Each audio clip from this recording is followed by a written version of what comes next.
오늘 나눌 말씀은 출애굽기 7장 6절에서 13절 말씀입니다. 우리 한 목소리로 읽겠습니다.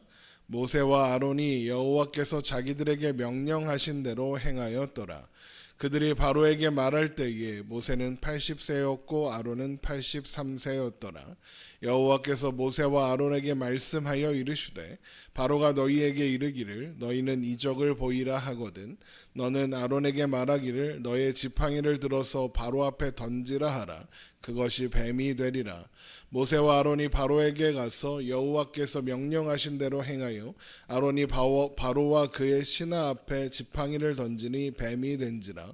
바로도 현인들과 마술사들을 부르매 그 애굽의 요술사들도 그들의 요술로 그와 같이 행하되 각 사람이 지팡이를 던짐에 뱀이 되었으나 아론의 지팡이가 그들의 지팡이를 삼키니라. 그러나 바로의 마음이 완악하여 그들의 말을 듣지 아니하니 여호와의 말씀과 같더라. 아멘. 하나님은 모세에게 다시 바로에게 가서 이스라엘 자손을 애굽에서 내보내라는 하나님의 명령을 전하라라고 하셨습니다. 하지만 모세는 바로가 더한 노역으로 인해서 이스라엘 백성들조차 하나님의 말씀을 듣지 않는데 바로가 듣겠냐라고 항변했죠. 하나님은 그런 모세에게 하나님께서 행하실 일과 하나님의 목적을 알리셨으니 하나님께서 행하실 일은 애굽의 여러 큰 심판을 내리시고 이스라엘 백성을 애굽에서 구원하시는 것이며 그 일을 행하시는 목적은 애굽 사람이 하나님이 여호와이신 것을 아는 것이다라고 하셨죠. 하나님을 모르는 자에게 하나님을 알리시는 것, 그것이 하나님의 목적이라는 겁니다. 특히 하나님이 여호와이신 것을 알아야 합니다. 여호와라는 말이 무슨 뜻이라고 했습니까? 스스로 있는 자라는 뜻이라고 했죠. 그리고 스스로 있는 자라는 말은 하나님이 절대적인 존재로서 하나님을 존재하게 하는 존재는 없으며, 그러니까 하나님의 시작은 없으며, 그래서 또한 그 끝 또한 없으신 분이다라는 의미입니다. 또한 그렇기 때문에 하나님은 절대적으로 자존하시는 분이라는 의미이기도 합니다. 하나님은 그 어떤 것에, 어떤 사람에게, 어떤 존재에게 질문해야 하거나 도움을 받아야 하거나 의존하지 않으십니다. 대신 하나님 아닌 모든 존재는 하나님을 전적으로 의존해야 합니다. 하나님만이 모든 존재의 근원이시기 때문입니다. 또한 그렇기 때문에 하나님이 모든 것들의 절대적인 기준이 되시는 겁니다. 하나님이 모든 옳음과 모든 참된 것과 모든 아름다운 것의 기준이 되시는 겁니다. 하나님은 언제나 옳으시고 언제나 아름다우시며 언제나 진실하십니다. 그러므로 하나님은 자기가 기뻐하시는 것이라면 무엇이든지 행하십니다. 그래서 모든 곳에 계시며 모든 것을 아시며 모든 것을 하실 수 있는 분이시죠. 이것이 스스로 있는 자 여호와라는 하나님의 이름에 담긴 의미입니다. 그리고 그것이 하나님께서 자기 백성들에게, 그리고 애굽 사람들에게, 그리고 열방에게 알리시려는 하나님의 하나님 되심이라는 겁니다. 이것을 알리기 위해 이제 하나님은 모든 일을 행하실 겁니다. 애굽 사람이 하나님이 여호와이신 것을 알게 하시겠다는 하나님의 확증에 모세와 아론은 결국 하나님께서 명령하신 대로 할 수밖에 없었습니다. 출애굽기 7장 6절입니다. 모세와 아론이 여호와께서 자기들에게 명령하신 대로 행하였더라. 조금 전까지 이스라엘 백성도 듣지 않았는데 바로가 듣겠냐라고 불평하던 모세였습니다. 백성들에게 욕을 먹자 이러려고 자기를 보냈냐라면서 하나님께 따지던 모세였습니다. 하나님이 아무것도 행하지 않았다고 원망하던 모세였죠. 그랬던 모세가 이제 하나님께서 명령하신 대로 행하기로 하는 겁니다. 뭐가 달라졌을까요? 하나님의 말씀을 통해 또 지금의 상황을 통해 지금의 상황이 실패가 아니라는 것, 하나님의 계획 안에 있는 일이었다는 것, 모든 것이 하나님의 계획대로였다는 것을 다시 한번 알게 되었기 때문입니다. 그러니까 하나님에 대한 모세의 인식이 조금씩 변하기 시작한 겁니다. 모든 것이 하나님께서 말씀하신 대로였습니다. 그동안 계속 이어진 하나님의 설득이 모세의 생각을 조금씩 전환시키고 있는 거죠. 그래서 이제 하나님께서 명령하신 대로 행하기로 하는 겁니다. 이제까지 하나님의 말씀대로 되지 않은 것이 없었다는 것을 하나님이 직접 확인해 주시자.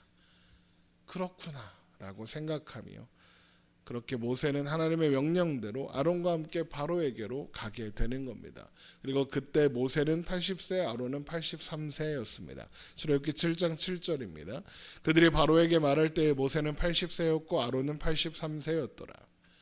아무리 건강하다 해도 80대면 뭔가 하기에는 쉬운 나이가 아닙니다. 하물며 바로와 대면하여 대결해야 합니다. 그런데 80대인 모세와 아론에게 그 역할이 주어진 것입니다.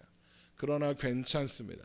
하나님의 일은 나이로 하는 게 아니고 체력으로 하는 게 아니기 때문입니다.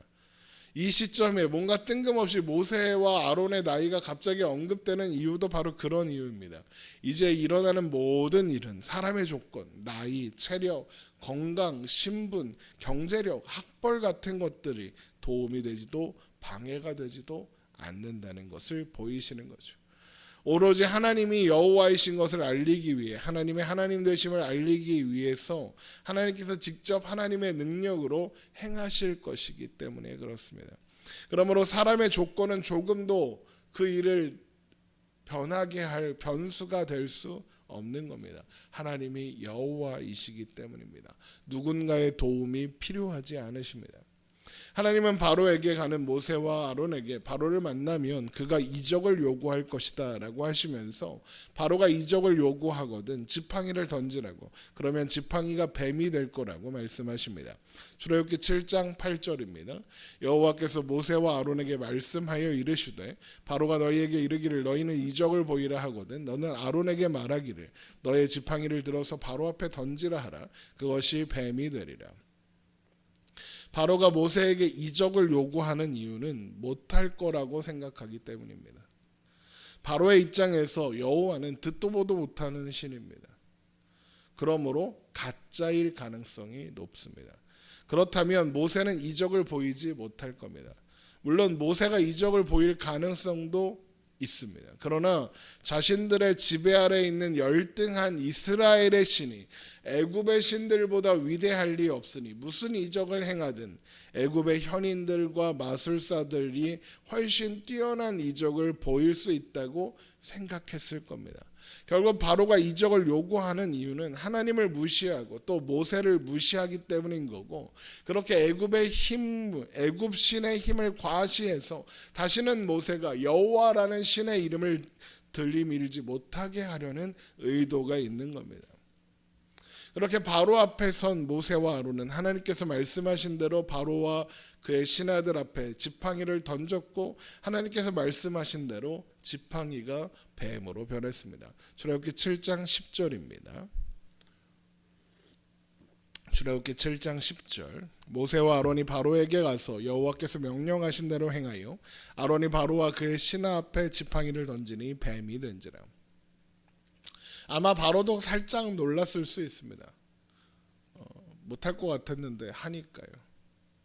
그러나 바로의 입장에서 여호와라는 신과 모세가 애굽의 신과 그들의 현인과 마술사들보다 나을 리가 없었으므로 즉시 애굽의 현인들과 마술사들을 불러 모세의 이적에 대처하게 하니 그들도 요술로 그 앞에서 지팡이가 뱀이 되게 했습니다. 출애굽기 7장 11절입니다. 바로도 현인들과 마술사들을 부르매 그 애굽 요술사들도 그들의 요술로 그와 같이 행하되 각 사람이 지팡이를 던짐에 뱀이 되었으나. 아마 그 순간 바로는 자신이 이겼다고 기세등등했을 겁니다. 모세의 뱀은 한 마리였지만 자기 신하들이 만든 뱀은 여러 마리였을 테니까요. 그런데 그때 놀라운 일이 일어나게 되니 아론의 지팡이가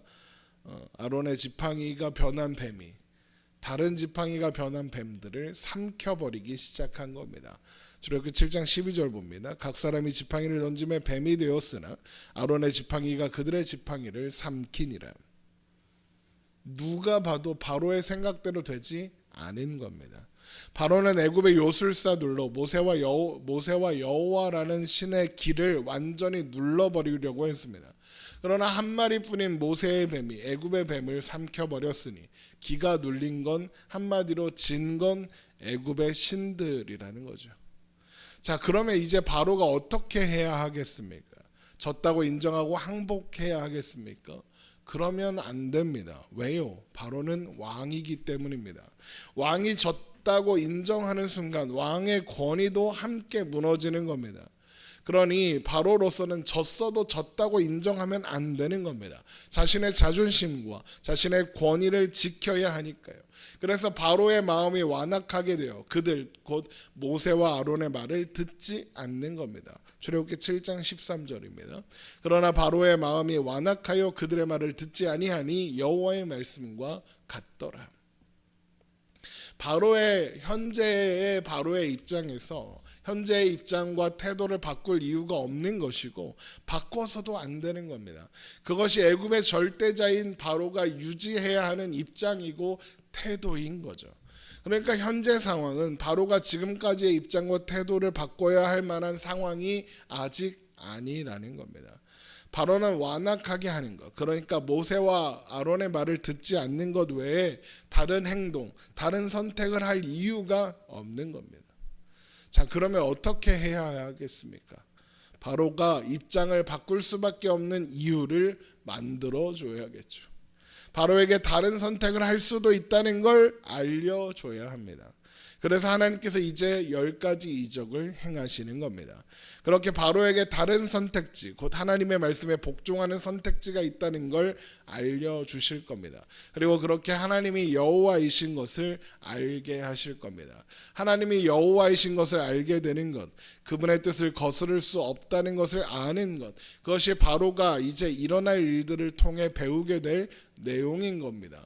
그래서 출애굽기의 이 말씀을 보면 10가지 이적이지 10가지 재앙이라고 하지 않습니다. 하나님을 알게 하는 결과를 낳는 사건들이기 때문에 재앙이 아니라 이적이고 표적이라는 거죠. 그래서 출애굽기 7장 13절이 그러나 바로의 마음이 완악하여 그들의 말을 듣지 아니하니 아무것도 달라진 것이 없었다가 아니라 그러나 바로의 마음이 완악하여 그들의 말을 듣지 아니하니 여호와의 말씀과 같더라라고 하는 겁니다. 무슨 말입니까? 하나님의 말씀에서 벗어난 일은 없다는 겁니다. 모든 것이 하나님께서 말씀하신 대로였고 하나님의 계획에는 전혀 차질이 없다는 거죠. 상황이 변하지 않았지만 하나님의 말씀과 같았습니다. 놀랄 일이 아니고 당황스러운 일이 아니라는 겁니다. 우리의 신앙 여정을 생각해 보면 언제나 여호와의 말씀과 같더라입니다. 하나님은 우리가 세상에서 환난을 만날 거라고 하셨고 우리가 주일에 살펴보고 있는 베드로전서에 있는 말씀처럼 흩어진 나그네와 같을 거라고 하셨습니다. 그러나 동시에 뭐라고 하셨습니까? 담대하라 내가 세상을 이기었노라 라고도 하셨습니다. 우리에게 산 소망이 있다라고도 하셨습니다. 우리의 신앙 여정이 결코 녹록하지 않지만 쉽지 않지만 그건 모두 하나님께서 말씀하신 대로입니다. 그래서 괜찮습니다. 예수 그리스도로 말미암아 우리에게 승리를 주시는 하나님이 우리 아버지, 우리 하나님이시니까요. 우리를 사랑하시는 아버지의 사랑 안에서 우리는 넉넉히 날마다 이길 테니까요. 그 누구도 우리를 위하시는 그분을 대적할 수 없을 테니까요.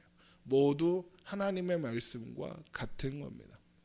우리의 오늘이 때로 힘겹더라도 이 모든 게 하나님의 말씀과 같구나 이렇게 생각하며 우리와 모든 순간 함께 하시는 하나님을 바라보며 또한 의지하며 오늘을 살아가는 우리가 되기를 주님의 이름으로 축원합니다. 기도하겠습니다.